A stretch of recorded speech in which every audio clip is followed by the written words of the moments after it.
Hi, everybody. Welcome in tonight. We are here at my house watching Game 2 of the 2011 World Series. My name is Darrell Henry. I'm the radio play-by-play announcer for the York Revolution. I think a lot of folks look at it a little bit as, kind of a simplistic sport. You hit the ball far, you win, but it's not always that simple. There's a lot of strategy involved. St. Louis has Jaime Garcia pitching tonight. Pretty nasty lefty. He's got good stuff. Pretty much the kitchen sink. Curveball, change, cutter, sinker, you name it. Well, Texas, to their advantage, as good of an offensive team as they are, they only have one left-hand hitter in their lineup tonight, and that's the third-place hitter, Josh Hamilton. Everybody else is a right-hand hitter.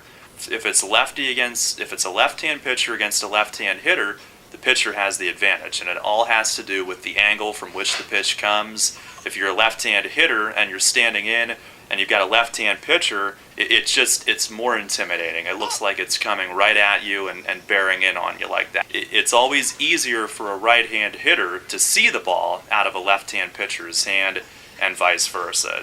Rangers just got a leadoff walk. They're thinking about trying to get him somehow around the bases. And again, it's not just about how far can we hit the ball. Right now, what we call small ball is going to come into play. And there's different ways to do it, whether it's a stolen base attempt or a hit and run or the bunt. If it's a regular season game, maybe it's a little bit different. It's a long season. You have to pace everybody, including your bullpen to some extent.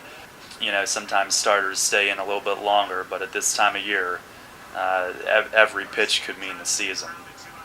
Well, now we're at the point in the game where you've got your late inning relievers in, and a lot of times it's big arm guys that throw hard. They're all kind of the same mold where they've got one or two really good pitches, and that's all they need because they're in there for a short period of time to give it everything they've got and go at the hitter. The difference between them and a starter or a long reliever, if you're a starter, you've probably got to have 3 or 4 good pitches late in the game. These guys are going 100% max effort with their 1 or 2 best pitches. Tony La Russa, though, every game he's made this move where if he gets the lead late in the game, Freese, who's not the best defensive third baseman, will be replaced by this guy who's now at the plate, who is a very good defensive player. It's the idea of managing to get the lead and then managing to maintain it, almost like in football. If you have a team that likes to pass to get the lead and then run to maintain it and run down the clock, kind of the same idea. Now you've got your best defensive player in it. He probably would have scored there now that we see that throw. Great base running from Andres to move up.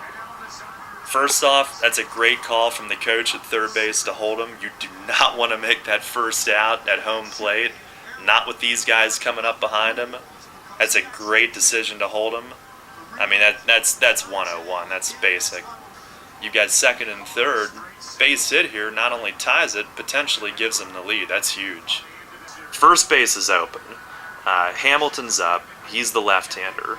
Lefty facing the righty. A little bit better matchup for him as opposed to facing a lefty.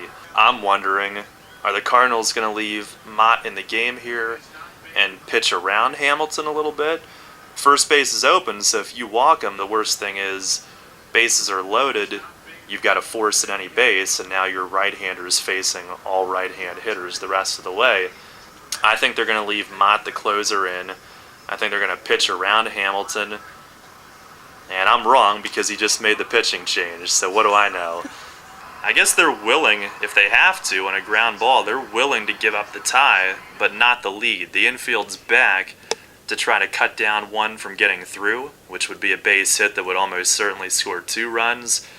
With the infield back, a ground ball is going to score the tying run, but they're trying to take that second run away.